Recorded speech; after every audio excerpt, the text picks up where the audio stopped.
Forest and mangrove report की बात करते हैं। फॉरेस्ट एंड मैनग्रूव इसकी बात करते हैं, ये भी इंपॉर्टेंट है। ये हर 2 साल में एक बार करी जाती है। पहली चीज़ तो यही डेटा इंपॉर्टेंट हो गया, कितने सालों में आता है, हर 2 साल में। क्यों? क्योंकि हमें ये चेक करना होता है कि हमारा रैपिड इंडस्ट्रियलाइजेशन और रैपिड इंफ्रास्ट्रक्चर जो हम डेवलप कर रहे हैं, एक्सप्रेसवे वगैरह, क्या उससे यार ऐसा तो नहीं हो रहा है कि हमारा फॉरेस्ट हमारा खतरे में आ रहा है। तो इसीलिए हम लोग क्या करते हैं, हर 2 साल में इसको निकालते हैं। अभी क्योंकि इंफ्रास्ट्रक्चर प्रोजेक्ट हर 2-2 साल पे आते रहते हैं, इसलिए इसको हर 2 साल पे निकाला जाता है, हर 10 साल पे नहीं। अब क्या होता है, आइडियली क्या होना चाहिए, किसी भी देश में 33% फॉरेस्ट कवर होना चाहिए। टोटल एरिया जितना भी है उसका 33% फॉरेस्ट कवर में होना चाहिए। भारत में ये जो एरिया है ये कितना है प्रेजेंट फॉरेस्ट रिपोर्ट के हिसाब से, कोई बता सकता है व्हाट इज द एरिया? मात्र 21.71% यार, 21.71% जो है हमारे पास, 21.71% आता है इसमें। यानी अभी मैंग्रोव हम आएंगे उसके ऊपर, यानी यार हम बहुत दूर है इससे, हम बहुत दूर है। Populous and density, populous means where a lot of people के अनुसार, डेंसिटी जब हम आते हैं तो we are talking about the exact number. Populous का मतलब ये होता है lot of people prefer to live there. When we come on to the density that, तब हम नंबर्स पे बात करते हैं। एक क्वांटिटेटिव है, एक क्वालिटेटिव है। Populace is qualitative while density is quantitative. हमने उसी चीज को क्वांटिफाई कर दिया है, ठीक। चलिए, तो यार ये सबसे पहले कब आई थी? 1987 में। अगर हम देखेंगे यहाँ पर, और डेटा डेटा इस बार हम लोग रिमोट सेंसिंग सैटेलाइट से कवर कर रहे हैं। ये पहले क्या होता था, फॉरेस्ट ऑफिशियल जा करके नापते थे कितना एरिया अंडर फॉरेस्ट में। इस बार हम सैटेलाइट के थ्रू मैपिंग कर रहे हैं। ये कौन निकालता है ये report? Forest survey of India. कौन सी मिनिस्ट्री में आता है? Environment, forest and climate change ministry में आता है ये। अगर हम ध्यान देंगे तो ये क्या आ रहा है, टोटल एरिया अंडर फॉरेस्ट 7,13,000। इतना हमारे पास में कार्बन स्टॉक छोड़ दो, 21.71% हमारा किसके अंदर आता है? इसके अंदर। हमें चाहिए कितना? हमारे पास में 2 साल में हमने ग्रोथ करी है। इसका मतलब अगर हम इस फोटो को, मैं थोड़ा गायब होता हूँ यहाँ से, अगर आप इसको भी याद कर ले जाओगे ना, आप समझ लो आपका मेन काम हो गया। आप सिर्फ इस टेबल को अगर देख जाओ, हमने पिछले 2 साल में देखिए अच्छा खासा हमने इंक्रीज करा है फॉरेस्ट कवर में 1540 में।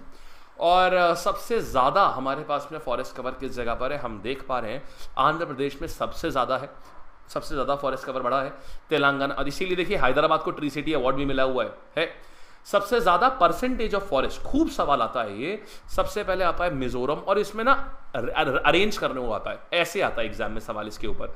अरुणाचल प्रदेश, और उसके बाद में मेघालय। ये देखना यहां पर, ये परसेंटेज वाइज है। परसेंटेज वाइज मतलब क्या हुआ देखना, जैसे 100 स्क्वायर फीट, 100 स्क्वायर किलोमीटर इसका एरिया है पूरा। पूरे मिजोरम का एरिया मान लो 100 स्क्वायर किलोमीटर है, उसमें से लेट्स से 78 स्क्वायर किलोमीटर में क्या हुआ, उसमें से 78 स्क्वायर किलोमीटर में पेड़, ये जंगल है। तो परसेंटेज कितना हो गया? 78%। जबकि मध्य प्रदेश में सबसे ज्यादा फॉरेस्ट कवर है। इसका क्या मतलब हुआ? मध्य प्रदेश का एरिया कितना है? 1000 स्क्वायर किलोमीटर, ठीक है। और इसमें क्या है, 400 स्क्वायर किलोमीटर में जंगल लगा हुआ है मान लो। तो अब बताओ, हालांकि मिजोरम से ज्यादा जंगल है कि नहीं है यहां पर, तो एरिया अंडर फॉरेस्ट ज्यादा है मध्य प्रदेश में, लेकिन परसेंटेज वाइज मात्र 40% आएगा। समझ गए ना? तो ये दोनों अलग अलग सवाल आते हैं और हर बार आते हैं। तो सबसे ज्यादा हाईएस्ट एरिया अंडर फॉरेस्ट कितना आया है? एमपी। और हाईएस्ट परसेंटेज ऑफ फॉरेस्ट कितना आया है? मिजोरम।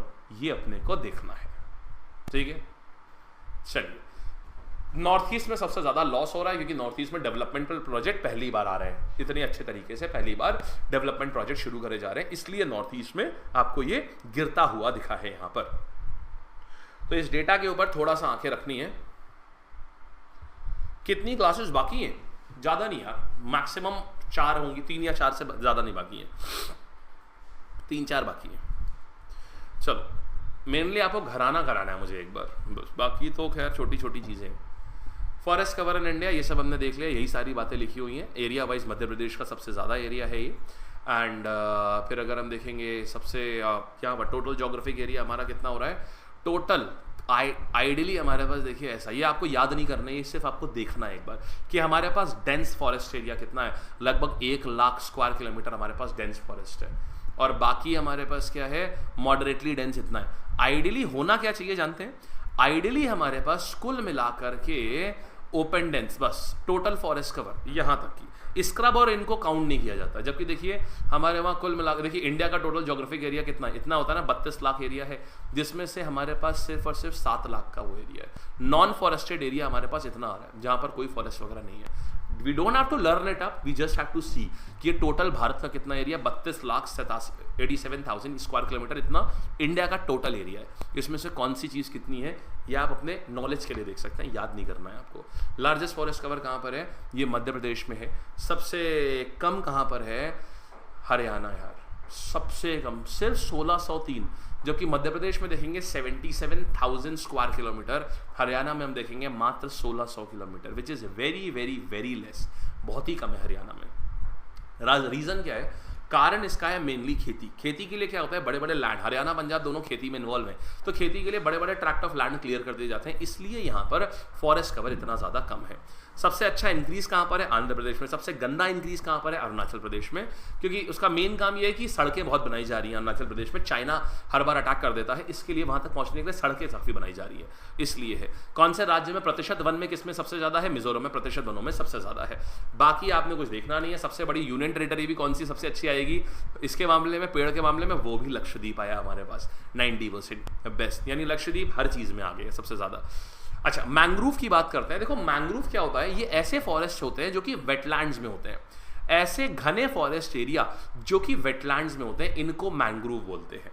तो मैंग्रोव क्या है हमारा, ये इंपॉर्टेंट इसलिए होते हैं, एक तो ये नदी का जो डेल्टा होता है, डेल्टा समझते हो ना, जहाँ से नदी समुद्र में मिलती है, तो डेल्टा की ज़मीन को होल्ड करके रखते हैं। बायोडाइवर्सिटी यहाँ बहुत ज़्यादा होती है और सॉइल कंजर्वेशन के लिए काफ़ी इंपॉर्टेंट होते हैं, क्योंकि इनकी रूट्स आप अगर देखें, यहाँ पर देख रहे हैं इसकी रूट फैली हुई है पूरे में, अगर मेरे पीछे फोटो देखें इसकी रूट पूरे में फैली हुई है, तो ये सॉइल कंजर्व करने के लिए बहुत ही बेहतरीन होते हैं। दूसरा, नदी जब आती है तो पूरे रास्ते अपने साथ बहुत सारे सिल्ट और बहुत सारे अच्छे अच्छे मटेरियल लेकर के आती है, वो समुद्र में मिल जाएंगे तो बेकार हो जाएंगे, तो मैंग्रोव क्या करता है, उसको उसी जगह पर होल्ड कर लेता है। तो इनकी सॉइल की जो उपज है, सॉइल की उपज भी बहुत अच्छी हो जाती है, यानी फर्टिलिटी ऑफ द सॉइल जो है ये भी काफ़ी अच्छी इंप्रूव हो जाती है, इसलिए मैंग्रोव इंपॉर्टेंट है। सबसे ज़्यादा मैंग्रोव कहाँ पर होगा, ऑब्वियस सी बात है, जहाँ सबसे ज़्यादा डेल्टा बन रहा होगा। तो सबसे बड़ा डेल्टा कहाँ बनता है, गंगा और ब्रह्मपुत्र जहाँ दोनों मिल रही होती हैं, माने वेस्ट बंगाल में सबसे बड़ा, सबसे ज़्यादा है।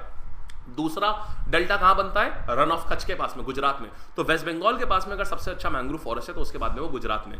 फिर कहाँ पर आता है, अंडमान निकोबार में आता है। चलिए, तो क्या हो गया, सबसे ज़्यादा वेस्ट बंगाल में होता है मैंग्रोव। मैंग्रोव जब फॉरेस्ट डेटा निकलता है उसी के साथ में मैंग्रोव डेटा भी निकलता है। Mangrove is a type of forest जो कि वेटलैंड्स में होता है। फिर आ गया गुजरात आ गया, आपको मेनली दो ही याद रखने, यूनियन टेरिटरी देखेंगे तो अंडमान निकोबार हो जाएगा, और हाईएस्ट इंक्रीज उड़ीसा में हुआ है, बस खत्म कहानी। आपको ये स्टैटिक जी के एफआरआई कहाँ पर है, हिमालयन कहाँ पर है, इंस्टीट्यूट ऑफ फॉरेस्ट, एक बार इनको देख लेंगे खाली, ये एग्जाम में पूछता है और अच्छे हैं ये, मतलब ये सीपीओ में अक्सर आते हैं, सीजीएल में कम आते हैं। सीजीएल में सिर्फ 2 आते हैं जिनको मैं अंडरलाइन कर रहा हूँ, एक ये आता है, एक ये आता है। सीजीएल में सिर्फ ये 2 पूछे जाते हैं, बाकी सीपीओ और सीएचएसएल में आते हैं। अगर आप सीएचएसएल दे रहे हैं तो बाकी भी याद करिएगा, अगर सीजीएल दे रहे हैं तो सिर्फ ये 2 पूछता है सीजीएल।